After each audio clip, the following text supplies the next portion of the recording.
È un appuntamento importante dove Vino in Villa ha l'obiettivo di presentare l'annata di oltre 200 etichette di produttori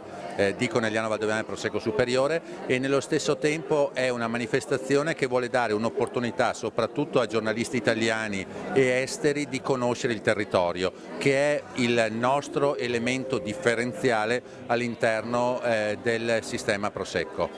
Credo che quest'anno in modo particolare l'edizione di Vino in Villa si arricchisca di un appuntamento speciale, quello del lunedì, che ha lo scopo di presentare una ricerca e uno studio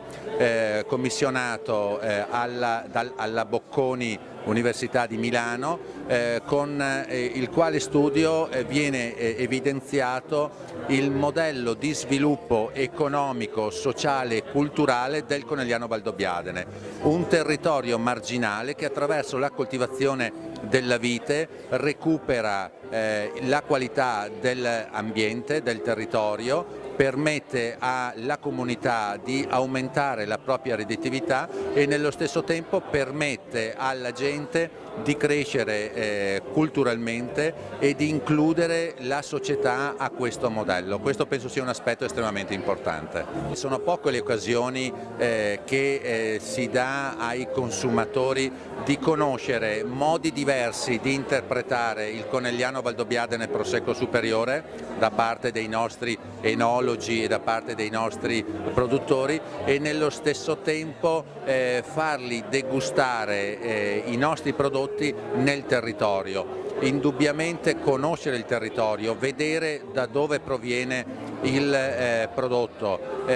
di parlare con le persone che lo producono, conoscere la comunità, penso sia un valore aggiunto che crea unicità nel rapporto tra produttori e consumatori del Conegliano Valdobbiadene. Io credo che attorno al tema della sostenibilità ambientale ci siano legittime considerazioni da parte della comunità, alle quali noi vogliamo rispondere con dati oggettivi. Vogliamo spiegare alla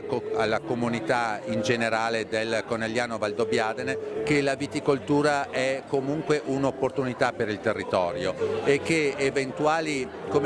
preoccupazioni non sono fondate, e chi vive nel Conegliano Valdobbiadene deve sapere che c'è una comunità di viticoltori che ama questa terra e parla con i fatti. Credo che il dossier del Conegliano Valdobbiadene abbia l'obiettivo di mettere insieme tutte delle informazioni utili ai cittadini affinché conosca sulla base non del sentito dire ma di dati oggettivi che molte volte sono dati dalle istituzioni pubbliche e quindi credibili, autorevoli e oggettivi, in modo tale che si conosca realmente cos'è il Conegliano Valdobbiadene, che non è una monocultura, che è una comunità, un saper fare, un saper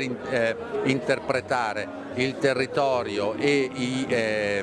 la comunità in modo sostenibile a 360 gradi, dal punto di vista economico, dal punto di vista sociale e dal punto di vista ambientale. D'altronde dove c'è viticoltura non ci sono slavine, non ci sono frane, non c'è praticamente un incolto, proprio perché c'è la presenza dell'uomo, e questo penso sia un aspetto importante.